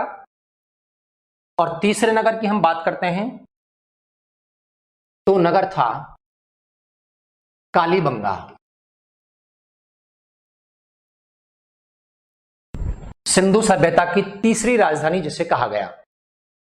हड़प्पा और मोहनजोदड़ो को सिंधु सभ्यता की जुड़वा राजधानी कहा पिगट ने। सामाजिक राजनीतिक अवस्था में हम उसे लिखवाएंगे। हड़प्पा और मोहनजोदड़ो पिगट के अनुसार सिंधु सभ्यता की जुड़वा राजधानी, और कालीबंगा को सिंधु सभ्यता की तीसरी राजधानी कहा दशरथ शर्मा ने। कालीबंगा राजस्थान में प्राप्त होने वाला प्रमुख सिंधु स्थल था, सिंधु नगर था, जिसके बारे में हम यहाँ चर्चा कर लेते हैं। कालीबंगा की स्थिति हम देखते हैं। कालीबंगा वर्तमान में राजस्थान के हनुमानगढ़ जिले में, हनुमानगढ़ राजस्थान में स्थित, जिस नदी के तट पर स्थित था उस नदी का नाम घग्गर, प्राचीन सरस्वती नदी, प्राचीन सरस्वती नदी घग्गर का प्राचीन नाम। इस नदी के तट पर कालीबंगा स्थित था। ठीक है, कालीबंगा की जो खोज हुई वो खोज 1952 ईस्वी में अमलानंद घोष द्वारा की गई। अमलानंद घोष द्वारा यह खोज की गई और इसका उत्खनन कार्य जो हुआ, यह उत्खनन कार्य हुआ 1961 से 1969 के मध्य, और उत्खनन कार्य किया बीबी लाल, ब्रजवासी लाल और B.K. थापर, बालकृष्ण थापर के द्वारा। ठीक है, तो यह है कालीबंगा की स्थिति। हनुमानगढ़ जिले में घग्गर नदी के तट पर खोज अमलानंद घोष ने और उत्खनन कार्य बीबीलाल और B.K. थापर। कालीबंगा की आपको खोज विशेष रूप से याद रखनी है 1952 ईस्वी में, इसे ही लगभग ज्यादातर बार पूछा जाता है। अब आगे हम देखते हैं कालीबंगा के बारे में कि कालीबंगा पंजाबी भाषा के शब्द बंगा अर्थात चूड़ी से बना हुआ है। बंगा पंजाबी भाषा का शब्द है जिसका अर्थ है चूड़ी, और कालीबंगा का शाब्दिक अर्थ हुआ काले रंग की चूड़ी, काले रंग की चूड़ी। ठीक है जी, अब हम यह देख लेते हैं कि कालीबंगा जो नगर की सामान्य विशेषता क्या थी और अपवाद क्या था। तो सामान्य विशेषताओं में तो हम कालीबंगा में देखेंगे कि कालीबंगा को सिंधु सभ्यता की तीसरी राजधानी कहा गया। सिंधु सभ्यता की तीसरी राजधानी, और तीसरी राजधानी सिंधु सभ्यता की किसने कहा कालीबंगा को? दशरथ शर्मा ने। सिंधु सभ्यता को कालीबंगा की तीसरी राजधानी कहा डॉक्टर दशरथ शर्मा द्वारा इसे कहा गया। ठीक है जी, ये इसकी विशेषता हुई। आगे हम देखेंगे कालीबंगा सिंधु सभ्यता का प्रमुख ऐसा नगर था जहां दुर्ग व आवास एक ही दीवार से घिरे हुए थे। सामान्यतः हमने देखा कि सिंधु सभ्यता में दुर्ग और आवास अलग अलग सुरक्षा दीवार से घिरे हुए थे, लेकिन कालीबंगा ऐसा नगर था जहां दुर्ग और आवास एक ही सुरक्षा दीवार से घिरे हुए थे। ठीक है, तो ये तो हुई उसकी सामान्य विशेषता। अगला हम उसका अपवाद देखते हैं कि अपवाद क्या था। अपवाद में हम देखते हैं कि सिंधु सभ्यता की जब सामान्य विशेषता हम बता रहे थे तो आपको बताया गया था कि सिंधु सभ्यता में दुर्ग और आवास अधिकतर पकी हुई ईंटों के बने हुए थे, लेकिन कालीबंगा में कच्ची ईंटों के प्रमाण प्राप्त होते हैं। कच्ची ईंट के प्रमाण जो है वो कालीबंगा से प्राप्त होते हैं, इसलिए कालीबंगा को कहा गया गरीबों की बस्ती। गरीबों की बस्ती या दीनहीन बस्ती के नाम से कालीबंगा को जाना गया। ठीक है जी, तो ये तो इसकी सामान्य विशेषता है नगर की, और इसका अपवाद था। अपवाद कच्ची ईंट, इसलिए गरीबों की बस्ती या दीनहीन बस्ती कहा गया था। दूसरा हमको याद रखना है, दुर्ग और आवास एक ही दीवार से घिरे हुए होते थे। सामान्यतः देखा गया कि दुर्ग और आवास अलग अलग सुरक्षा प्राचीर से घिरे हुए थे, लेकिन कालीबंगा में दुर्ग और आवास एक ही सुरक्षा दीवार से घिरे हुए थे। ठीक है, अब हम देखते हैं कालीबंगा से प्राप्त होने वाले अवशेष कौन कौन से थे। कालीबंगा से प्राप्त अवशेष,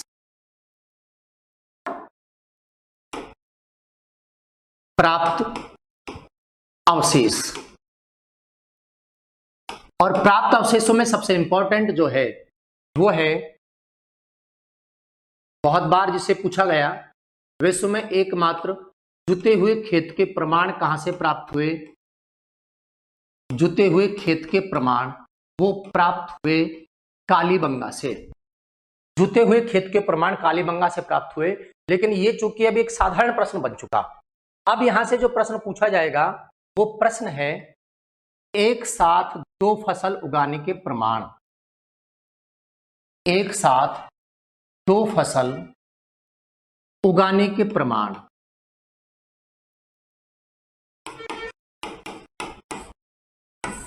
ठीक है, ये इंपॉर्टेंट है, ये आपको पक्का याद रखना है। अब ये तो साधारण प्रश्न बन चुका, ये जरूर याद रखना है। और एक साथ दो फसल उगाने के प्रमाण, देखो ग्रिड व्यवस्था से यहां हल चले हुए थे, उत्तर से दक्षिण और पूर्व से पश्चिम। उत्तर से जो दक्षिण हल चले थे, इनकी जो चौड़ाई थी वो थी 190 सेंटीमीटर। 190 सेंटीमीटर ये चौड़ाई थी।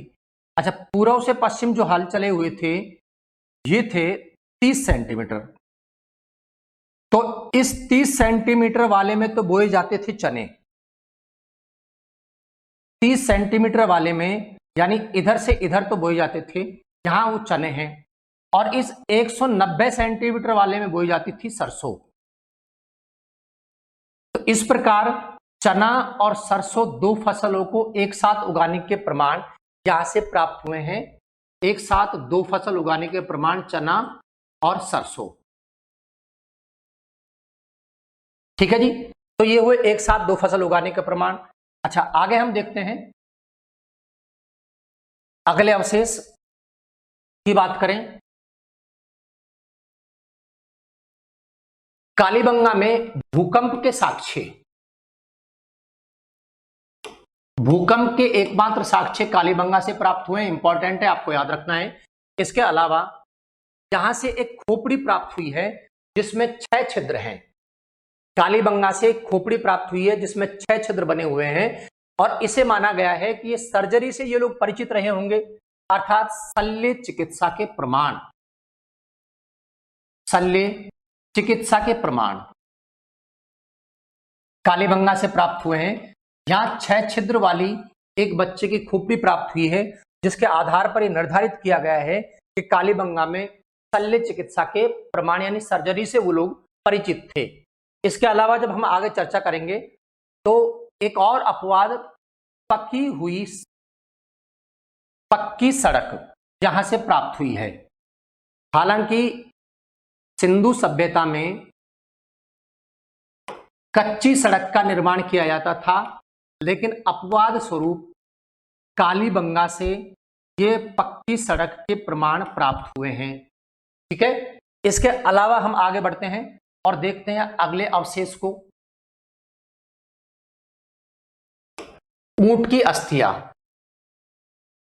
ऊंट की अस्थियों के प्रमाण कालीबंगा से प्राप्त हुए हैं। ऊंट की अस्थियां कालीबंगा से प्राप्त हुई। इसके अलावा राख के ढेर कालीबंगा से प्राप्त हुए हैं, जिसके आधार पर इतिहासकार ये अनुमान लगाते हैं कि संभवतः आग के कारण वो सभ्यता नष्ट हुई होगी। राख के ढेर भी कालीबंगा से प्राप्त हुए हैं।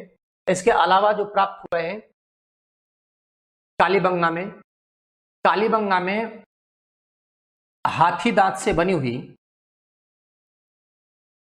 हाथी दांत से निर्मित कंघी,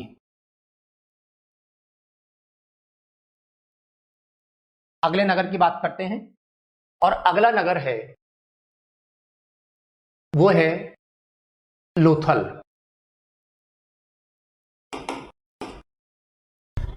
लोथल जो सिंधु सभ्यता का भारत में सबसे बड़ा बंदरगाह था, गुजरात में स्थित, जिस नदी के तट पर स्थित था उस नदी का नाम था भोगवा।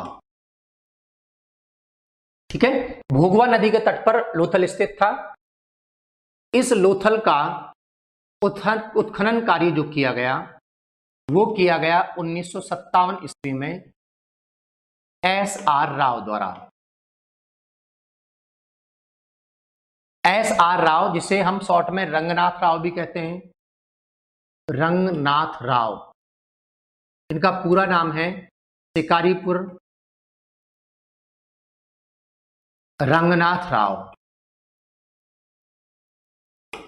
शॉर्ट में इन्हें कहा जाता है रंगनाथ राव, पूरा नाम है शिकारीपुर रंगनाथ राव। 1957 ईस्वी में भोगवा नदी के तट पर लोथल का उत्खनन कार्य इनके द्वारा किया गया। अब लोथल की जब हम बात करें तो सामान्यतः इसकी विशेषता थी कि भारत में सिंधु सभ्यता का सबसे बड़ा बंदरगाह जो था वो था लोथल। तो विशेषता तो लोथल की ये थी, भारत में सिंधु सभ्यता का, भारत में सिंधु सभ्यता का सबसे बड़ा बंदरगाह, सबसे बड़ा बंदरगाह लोथल था। ठीक है, ये तो थी विशेषता। अब हम अपवाद की बात कर लेते हैं कि अपवाद क्या था, और वो अपवाद था लोथल का, ये अपवाद मैंने कहा आपको जरूर याद रखना है पक्का। निश्चित रूप से जब सामान्य विशेषता हम बता रहे थे तब आपको बताया था कि सिंधु सभ्यता में सड़क के दोनों तरफ घर बने थे और घरों के दरवाजे सड़क के पीछे की तरफ खुलते थे। तो इसका एकमात्र अपवाद था लोथल। लोथल में घरों के दरवाजे, घरों के दरवाजे सड़क की तरफ खुले। लोथल में घरों के दरवाजे जो थे वो सड़क की तरफ खुले, बाकी सभी पूरी सिंधु सभ्यता में घरों के दरवाजे सड़क के पीछे की तरफ खुलते थे। तो ये अपवाद। दूसरा अपवाद जो रहा सिंधु सभ्यता का लोथल में वो ये रहा कि जैसे हमने ये पढ़ा सिंधु सभ्यता का लगभग सभी नगर दो टीलों पर बसे हुए थे, लेकिन लोथल एक टीले पर ही बसा हुआ नगर था, एक टीले पर बसा हुआ नगर था। ये दूसरा अपवाद। ठीक है, सामान्यतः सिंधु सभ्यता के अधिकतर नगर दो टीलों पर बसे हुए थे। धौलागिरा एकमात्र ऐसा नगर था जो तीन टीलों पर बसा हुआ था। लोथल ऐसा नगर था जो एक ही टीले पर बसा हुआ थे। तो ये थे इसके दो अपवाद जो आपको दोनों याद रखने। तो ये तो हुई लोथल के बारे में सामान्य जानकारी। अब हम चर्चा करते हैं उसके प्राप्त अवशेष। लोथल से प्राप्त अवशेषों की यहां चर्चा कर लेते हैं। प्राप्त अवशेष,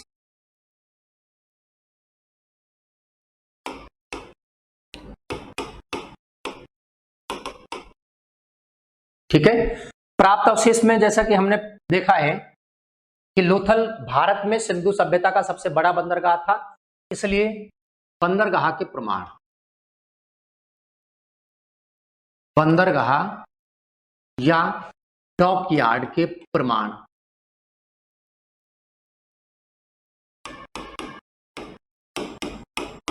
भारत में सिंधु सभ्यता का सबसे बड़ा बंदरगाह था। अब बंदरगाह था, इसका मतलब अंतरराष्ट्रीय व्यापार यहां से होता था। मेसोपोटामिया और मिस्र के साथ अंतरराष्ट्रीय व्यापार लोथल बंदरगाह से होता था, और इस बात के प्रमाण मिले हैं। यहां से फारस की बेलनाकार मुहर प्राप्त, फारस की बेलनाकार मुहर, फारस अर्थात मेसोपोटामिया की बेलनाकार मुहर, इससे प्रमाणित होता है कि मेसोपोटामिया के साथ इस बंदरगाह से व्यापार होता था। फारस की बेलनाकार मुहर यहां से प्राप्त हुई। ठीक है, अगले प्राप्त अवशेष को हम यहां देखते हैं। चावल के प्रमाण, चावल के प्रमाण लोथल से प्राप्त हुए हैं। गेहूं और जौ के प्रमाण याद रखने कहां से प्राप्त हुए, गेहूं और जौ के प्रमाण वो प्राप्त हुए हड़प्पा से, और चावल के जो प्रमाण प्राप्त हुए हैं वो प्राप्त हुए हैं लोथल से। इसके आगे हम देखते हैं, यहां से 3 युग्म समाधि, युग्म समाधि या इनको युगल समाधि कहा गया है, 3 युग्म समाधि के प्रमाण प्राप्त हुए हैं। और इन युग्म समाधि के आधार पर, अर्थात इन कब्रों से स्त्री व पुरुष के शव एक साथ दफन होने के प्रमाण हैं, जिसके आधार पर इतिहासकारों ने कहा है कि संभवतः सती प्रथा का प्रचलन था। सती प्रथा का प्रचलन यहां रहा होगा। स्त्री व पुरुष के शव अर्थात युग्म समाधिकरण के प्रमाण यहां से प्राप्त हुए हैं। यहां से याद रखना है 3 युग्म समाधि प्राप्त हुई है लोथल से, लेकिन ऐसी एक युग्म समाधि, यानी काउंटिंग में संख्या में एक युग्म समाधि के प्रमाण मिले थे कालीबंगा से। तो 3 युग्म समाधि तो है लोथल से और एक युग्म समाधि है कालीबंगा से। तो युग्म समाधि के प्रमाण लोथल और कालीबंगा दोनों से प्राप्त। ठीक है, यह आपको याद रखना है। एक युग्म समाधि है कालीबंगा से और 3 युग्म समाधि हैं स्त्री पुरुष के शव, वो लोथल से हैं। आगे हम चर्चा करते हैं। तो यहां से अग्निकुंड, अग्निकुंड या हवन कुंड के साक्ष्य, अग्निकुंड या हवन कुंड या यज्ञ वेदी के साक्ष्य। अच्छा, अग्निकुंड या हवन कुंड या यज्ञ वेदी के साक्ष्य मिलने से प्रमाणित हुआ है कि हमने कहा कि सिंधु सभ्यता के लोग वो प्रकृति पूजक नहीं थे, मूर्ति पूजक थे। ठीक है, यज्ञ से वो लोग परिचित नहीं थे, क्योंकि यज्ञ का जो प्रमाण मिला है, यज्ञ का प्रचलन था वो वैदिक सभ्यता के लोगों के साथ था, लेकिन वो लोग यज्ञ से परिचित थे। कि इस बात से प्रमाणित होता है, लोथल से जो हवन कुंड या अग्निकुंड मिले हैं, इस बात से प्रमाण मिला है कि सिंधु सभ्यता के लोग यज्ञ से परिचित थे, यज्ञ से वो लोग परिचित थे। अच्छा, जिस प्रकार युग्म समाधि लोथल और कालीबंगा दोनों से प्राप्त हुई है, उसी प्रकार अग्निकुंड या हवन कुंड भी लोथल और कालीबंगा दोनों से ही प्राप्त हुआ है। ठीक है, अग्निकुंड या हवन कुंड भी कालीबंगा, तो कालीबंगा और लोथल से दोनों ही प्रमाण मिले हैं। युग्म समाधि भी कालीबंगा और लोथल से, अग्निकुंड भी कालीबंगा और लोथल से प्राप्त हुए हैं। ठीक है, चलिए, ये हुई यहां तक के अवशेष। अब हम आगे चर्चा करते हैं अवशेषों में। यहां से एक चित्र प्राप्त हुआ है जिसे कहा गया है चालाक लोमड़ी का चित्र। चालाक लोमड़ी का चित्र। अच्छा, चालाक लोमड़ी के चित्र में, अर्थात जिसको पेड़ की तरफ उछलते हुए दिखाया गया है, ये चालाक लोमड़ी का जो चित्र है वो किसी कहानी का पात्र है। इसलिए यहां से एक प्रश्न बन जाता है, और वो प्रश्न ऐसे पूछ लिया जाता है कई बार, पंचतंत्र की कहानी का पात्र, पंचतंत्र की कहानी का पात्र किस सिंधु स्थल से, किस सिंधु स्थल से प्राप्त होता है। पंचतंत्र की कहानी का प्राप्त किस सिंधु स्थल से प्राप्त होता है।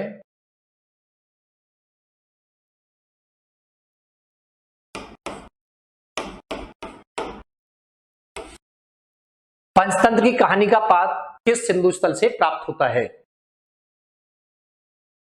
ठीक है,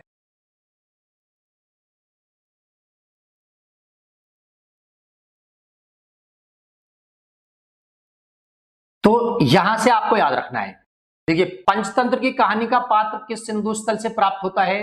अब पहली बात तो यही नहीं पता कि पंचतंत्र की कौन सी कहानियां हैं, पंचतंत्र में कहानी किस प्रकार की है, तो सिंधु स्थल से क्या प्राप्त हुआ है, ये कैसे अनुमान लगाएंगे। ठीक है, पंचतंत्र गुप्त काल में विष्णु शर्मा द्वारा लिखा हुआ ग्रंथ है। इसकी रचना की थी गुप्त काल में विष्णु शर्मा द्वारा। इसमें शेर और लोमड़ी की कथा है, शेर और लोमड़ी की बाल कहानियां हैं। आगे गुप्त काल में विस्तार से उसे पढ़ेंगे। पंचतंत्र सर्वाधिक भाषाओं में अनुवादित होने वाला ग्रंथ है। शेर और लोमड़ी की जो कहानियां है उस पंचतंत्र में है, और चालाक लोमड़ी की कहानी भी इसी पंचतंत्र से ली गई है।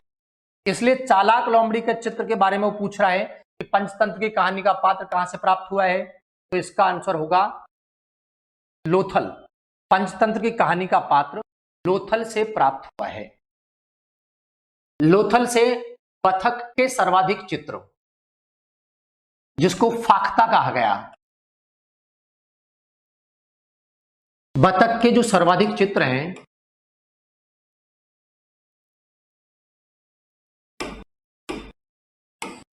ये लोथल से प्राप्त हुए। तो ये हुआ लोथल, भारत में सिंधु सभ्यता का सबसे बड़ा बंदरगाह। ठीक है जी, और बंदरगाह के प्रमाण, अंतरराष्ट्रीय व्यापार के प्रमाण यहां से प्राप्त हुए। इसके आगे हम चलते हैं और अगले नगर की हम बात करते हैं। अगले नगर में हम देखेंगे चनहूदड़ो।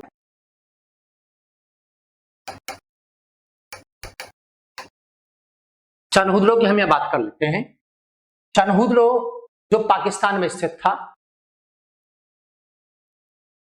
स्थिति है चनहूदड़ो की पाकिस्तान में।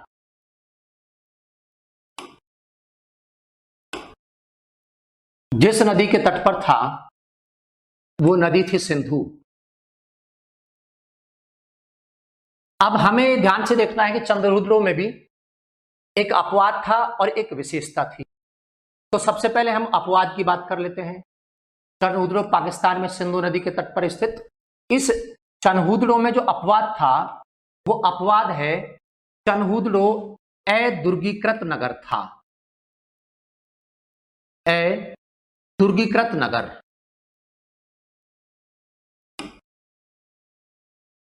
ठीक है भाई, क्योंकि हमने ये देखा है कि सिंधु सभ्यता के लगभग सभी नगरों में दुर्गों के प्रमाण प्राप्त हुआ है। ये एक ऐसा नगर था जहां से दुर्ग के कोई प्रमाण प्राप्त नहीं हुए, क्योंकि पश्चिमी टीले पर दुर्ग के प्रमाण प्राप्त हो रहे थे रक्षात्मक दृष्टि से, लेकिन चनहूदड़ो से दुर्ग के कोई प्रमाण प्राप्त नहीं हुए हैं, इसलिए इसे कहा गया है अदुर्गीकृत नगर। ठीक है, विशेषता इस नगर की ये रही, इस नगर की विशेषता ये रही थी कि चनहूदड़ो सिंधु सभ्यता का प्रमुख औद्योगिक नगर था। प्रमुख औद्योगिक नगर।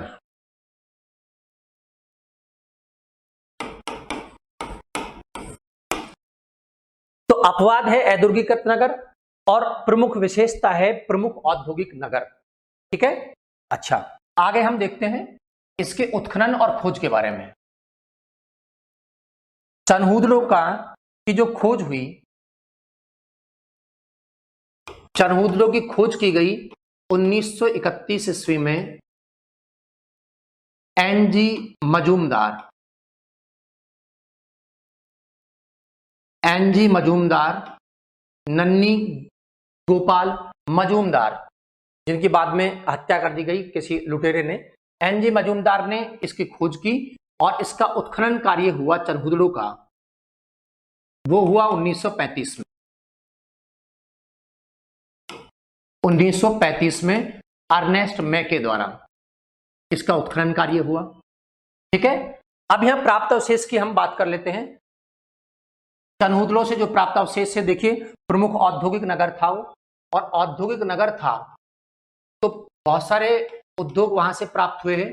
प्राप्त अवशेष जो रहे चनहूदड़ो से वो हैं मनका बनाने के कारखाने। मनका बनाने के कारखाने। ठीक है जी, ये चनहूदड़ों से प्राप्त हुआ है मनका बनाने के कारखाना। अच्छा, अगला, अब चूंकि औद्योगिक नगर था, लोगों के पास पैसा था, तो फिर पैसा था तो सबसे बड़ी इच्छा जो लोगों की होती है पैसे के बाद में, वो सुंदर दिखने की होती है। इसलिए सौंदर्य प्रसाधन की सबसे ज्यादा सामग्री, सौंदर्य प्रसाधन की सामग्री वो चनहूदड़ों से प्राप्त हुई। सौंदर्य प्रसाधन की सामग्री, और उनमें जैसे लिपस्टिक है या फिर काजल है, इस प्रकार के सौंदर्य प्रसाधन की सामग्री चनहूदड़ों से प्राप्त हुई। इन सौंदर्य प्रसाधन में आपको विशेषकर एक चीज याद रखनी है कि सिंदूर के प्रमाण जो प्राप्त हुए वो नौसारों से प्राप्त हुए हैं, सिंदूर। इसके अलावा लगभग सभी सौंदर्य प्रसाधन की जो सामग्री है, ये सिंदूर के जो प्रमाण प्राप्त हुए हैं, ये सिंदूर के प्रमाण प्राप्त हुए हैं नौसारों पाकिस्तान से। इसके अलावा लगभग सभी सौंदर्य प्रसाधन की सामग्री चनहूदड़ों से प्राप्त हुई है। सौंदर्य प्रसाधन लगभग सभी, एक सिंदूर है, ये इंपॉर्टेंट आपको याद रखना है कि नौसारों पाकिस्तान से प्राप्त। ठीक है जी, सौंदर्य प्रसाधन की सामग्री के आगे हम देखते हैं मिट्टी की बनी बैलगाड़ी। मिट्टी की बनी बैलगाड़ी के प्रमाण यहां से प्राप्त हुए हैं। जो एक खिलौना है, टेराकोटा विधि से बना हुआ है। टेराकोटा, जो मिट्टी के खिलौना होते हैं जिनको पकाकर बनाया जाता है, उन्हें टेराकोटा कहा जाता है। तो मिट्टी की बनी बैलगाड़ी के प्रमाण भी चनहूदड़ों से प्राप्त होते हैं। इसके आगे हम देखते हैं एक भाला फेंकते हुए,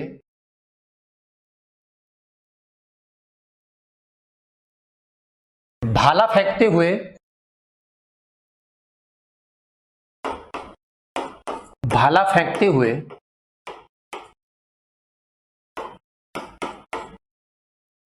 एक पुरुष का चित्र यहां से प्राप्त हुआ है। भाला फेंकते हुए एक पुरुष का चित्र यहां से प्राप्त हुआ है। ठीक है जी, आगे हम यह प्रमाण देखते हैं प्राप्त अवशेषों में। वक्राकार ईंट, वक्राकार ईंट के जो प्रमाण हैं वो भी चनहूदड़ों से प्राप्त हुए हैं। सामान्यतः हम ये देखेंगे नगर नियोजन में कि सिंधु सभ्यता में जो ईंटें प्रयोग की जाती थी वो अंग्रेजी के एल आकार की बनी होती, लेकिन यहां से चनहूदड़ों से टेढ़ी मेढ़ी ईंटें प्राप्त हुई है जिन्हें वक्राकार ईंटें कहा गया। इसके साथ साथ वक्राकार ईंटें के साथ साथ कई बार प्रश्न पूछ लिया जाता है अलंकृत ईंटों के प्रमाण कहां से प्राप्त हुए हैं। अलंकृत ईंट, तो वक्राकार ईंटों के प्रमाण तो प्राप्त हुए चनहूदड़ों से, और अलंकृत ईंट के जो प्रमाण प्राप्त हुए हैं ये प्राप्त हुए हैं कालीबंगा से। अलंकृत ईंट के जो प्रमाण प्राप्त हुए हैं ये प्राप्त हुए हैं कालीबंगा से। कालीबंगा में हमने देखा था कि कालीबंगा में कच्ची ईंटों का प्रयोग किया गया था, जिस कारण से गरीबों की बस्ती या दीनहीन बस्ती कहा गया था। लेकिन इन कच्ची ईंटों पर सुंदर चित्रकारी की हुई थी और उस चित्रकारी के कारण ही इन्हें कहा गया था अलंकृत ईंट। ठीक है जी, तो अलंकृत ईंटों के प्रमाण कालीबंगा से और वक्राकार ईंटों के प्रमाण प्राप्त हुए हैं चनहूदड़ों से। तो ये मुख्य मुख्य अवशेष थे जो चनहूदड़ों से प्राप्त हुए हैं। चनहूदड़ों सिंधु सभ्यता का सबसे बड़ा औद्योगिक नगर था, अदुर्गीकृत नगर था, वो अपवाद था उसका। मनका बनाने के कारखाने थे, सौंदर्य प्रसाधन की सामग्री यहां से प्राप्त हुई है। चलिए आगे नगर की हम चर्चा करते हैं, बहुत इंपॉर्टेंट नगर है और वो नगर है सिंधु सभ्यता का धौलावीरा। धौलावीरा, यहां धौला का मतलब है सफेद, धौला का अर्थ है सफेद और वीरा का अर्थ है कुआ, अर्थात इसका शाब्दिक अर्थ होता है हुआ सफेद कुआ। सफेद कुआ, ठीक है। अब धौलावीरा देखते हैं हम कौन से प्रांत में था, भारत के गुजरात में। किस नदी के तट पर था, तो यहां ये प्रमाण मिलते हैं कि ये दो बरसाती नालों के मध्य में स्थित था और उन नालों के जो नाम थे वो नाले थे मनहर व मानसर के मध्य, मनहर व मानसर के मध्य। ठीक है, आगे हम बात करते हैं इसके उत्खनन की। तो धौलावीरा का जो उत्खनन कार्य हुआ वो हुआ 1990-91 में, और 90-91 में जिसने उत्खनन कार्य किया वो थे रविंद्र सिंह बिष्ट, रविंद्र सिंह बिष्ट, RS बिष्ट के नाम से जिन्हें जाना जाता है। 1990-91 में धौलावीरा का उत्खनन कार्य हुआ। अब हमें याद रखना है यहां कि 1990-91 में धौलावीरा अंतिम नगर था सिंधु सभ्यता का जो खोज में प्राप्त हुआ। इसलिए यहां से इंपॉर्टेंट प्रश्न बनता है सिंधु सभ्यता का सबसे नवीनतम नगर जिसकी खोज हुई, नवीनतम खोजा गया नगर कौन सा है, तो वो है धौलावीरा। याद रखेंगे यहां दो प्रश्न है, खोजा गया नवीनतम नगर है धौलावीरा और भारत में स्थित सबसे प्राचीन नगर, सिंधु सभ्यता का सबसे प्राचीन नगर समय की दृष्टि के हिसाब से जब वो स्थित था, भारत में सिंधु सभ्यता का सबसे प्राचीन नगर ये भी धौलावीरा था। आप ये समझना, यहां थोड़े कंफ्यूज हो सकते हो। सिंधु सभ्यता का सबसे प्राचीन नगर भारत में है वो है धौलावीरा काल निर्धारण के हिसाब से। ठीक है, उसका समय ईसा पूर्व में जब हम देख रहे थे कि 2800 या 3000 ईसा पूर्व, इस तरीके से, तो वो सबसे प्राचीन नगर था। प्राप्त अवशेषों के आधार पर उनकी जो उम्र थी वो बहुत पहले थी। और नवीनतम खोजा गया नगर, चूंकि 1990-91 के पश्चात कोई और नगर की खोज नहीं हुई, तो इस कारण वो सबसे नवीनतम नगर है। सिंधु सभ्यता का खोजा गया सबसे पहला सर्वप्रथम नगर था हड़प्पा, जिसकी खोज हुई। सबसे नवीनतम नगर है वो है धौलावीरा। धौलावीरा जिसका शाब्दिक अर्थ था सफेद रंग का कुआं। ठीक है, अब हम यहां इसके अपवाद की बात कर लेते हैं धौलावीरा के, जो मैंने पहले भी बताया था कि अपवाद क्या था धौलावीरा का, जो आपको जरूर निश्चित रूप से याद रखना है। धौलावीरा एकमात्र नगर था सिंधु सभ्यता का, एकमात्र नगर जो 3 टीलों पर बसा हुआ था, 3 टीलों पर बसा था। सिंधु सभ्यता का एकमात्र नगर था, 3 टीलों पर बसा हुआ नगर था। सामान्यतः हम ये देख रहे थे सिंधु सभ्यता के नगर पश्चिमी और पूर्वी टीलों पर बसे हुए थे। इस पर दुर्ग बना हुआ था, इस पर सामान्य आवास बने हुए थे। सिंधु धौलावीरा से एक और टीला मिला है जिसे कहा गया है मध्यम नगर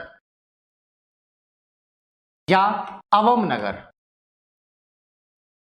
तीसरे टीले को नाम दिया गया है मध्यम नगर या अवम नगर, और इस तीसरे टीले के पास ही खेल स्टेडियम बनाया गया, खेल स्टेडियम।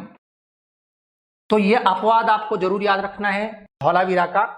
3 टीलों पर बसा हुआ एकमात्र नगर सिंधु सभ्यता का था, वो था धौलावीरा।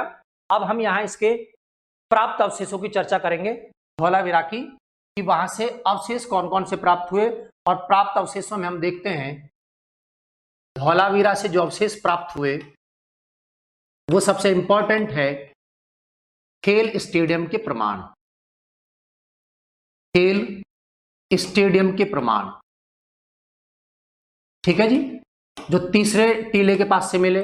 अगला है यहां सर्वोत्तम जल प्रबंधन, सर्वोत्तम जल प्रबंधन के प्रमाण प्राप्त हुए हैं कि इन जो नाले के मध्य उन्होंने बांध बनाकर पानी को रोका। तो वाटर हार्वेस्टिंग के जो प्रमाण प्राप्त हुए, वाटर हार्वेस्टिंग वो प्राप्त हुए धौलावीरा से। इसके आगे हम देखते हैं एक पत्थर की बनी नेवले की मूर्ति यहां से प्राप्त हुई है। नेवले की मूर्ति धौलावीरा से प्राप्त हुई है। और अगला प्रमाण है सिंधु में लिपि में लिखा गया, सिंधु लिपि अर्थात चित्राक्षर लिपि में लिखा गया सबसे बड़ा अभिलेख सिंधु लिपि में लिखा गया सबसे बड़ा अभिलेख, सबसे बड़ा अभिलेख यहां से प्राप्त हुआ है। ठीक है, तो ये हुए धौलावीरा से प्राप्त अवशेष के प्रमाण। सिंधु लिपि में लिखा हुआ सबसे बड़ा अभिलेख, नेवले की मूर्ति, सर्वोत्तम जल निकासी और खेल स्टेडियम। यहां सबसे इंपॉर्टेंट बात है, आपको दो चीज याद रखनी है। एक तो याद रखना है सबसे नवीनतम नगर जिसकी खोज हुई वो धौलावीरा, दूसरा 3 टीलों पर बसा हुआ सिंधु सभ्यता का एकमात्र नगर वो धौलावीरा। ठीक है, ये हुआ धौलावीरा की। आगे हम बढ़ते हैं और अगले नगर की चर्चा करते हैं। अगले नगर के रूप में हम ये देखते हैं वो है रोपड़। रोपड़ में से आपको केवल दो चीजें याद रखनी है, रोपड़ पंजाब और जिस नदी के तट पर स्थित था वो नदी थी सतलज। यहां से दो चीजें याद रखनी है। पहली चीज तो ये याद रखनी है, जैसे हम सिंधु सभ्यता का सबसे प्राचीन नगर जिसका उत्खनन कार्य हुआ हड़प्पा, सबसे नवीनतम नगर जिसका उत्खनन कार्य हुआ धौलावीरा। यहां से प्रश्न बनता है स्वतंत्रता के पश्चात, स्वतंत्रता के पश्चात सर्वप्रथम उत्खनन कार्य, स्वतंत्रता के पश्चात सर्वप्रथम उत्खनन कार्य किस सिंधु स्थल में किया गया? तब इसका आंसर है रोपड़। स्वतंत्रता के पश्चात सर्वप्रथम जो उत्खनन कार्य हुआ वो हुआ रोपड़ में। ठीक है जी, तो आपको ये याद रखना है। हम यहां देख लेते हैं अब इसकी खोज और उत्खनन कार्य के बारे में। खोज और उत्खनन, रोपड़ की जो खोज हुई वो हो गई थी 1950 ईस्वी में, और खोज करने वाला व्यक्ति था बीबी लाल, वही कालीबंगा वाला ब्रजवासी लाल। ये हुई 1950 ईस्वी में रोपड़ की खोज। ठीक है, और रोपड़ का जो उत्खनन कार्य हुआ वो हुआ 1953 ईस्वी में, और ये किया गया यज्ञदत्त शर्मा द्वारा, यज्ञदत्त शर्मा द्वारा। इस प्रकार ये लिखा गया स्वतंत्रता के पश्चात सर्वप्रथम उत्खनन कार्य जो हुआ है वो हुआ रोपड़ में। ठीक है, ये तो एक प्रश्न बना यहां। अब अगला प्रश्न आपको याद रखना है रोपड़ से, वो प्रश्न याद रखना है रोपड़, यानी कुछ ऐसे अवशेष वहां से प्राप्त हुए होंगे जिसको देखकर ही इतिहासकारों को रोना आ गया, और वो अवशेष प्राप्त हुए वहां से। यहां एक विशेष प्रकार की कब्र प्राप्त, विशेष कब्र प्राप्त हुई। इस कब्र में मनुष्य के साथ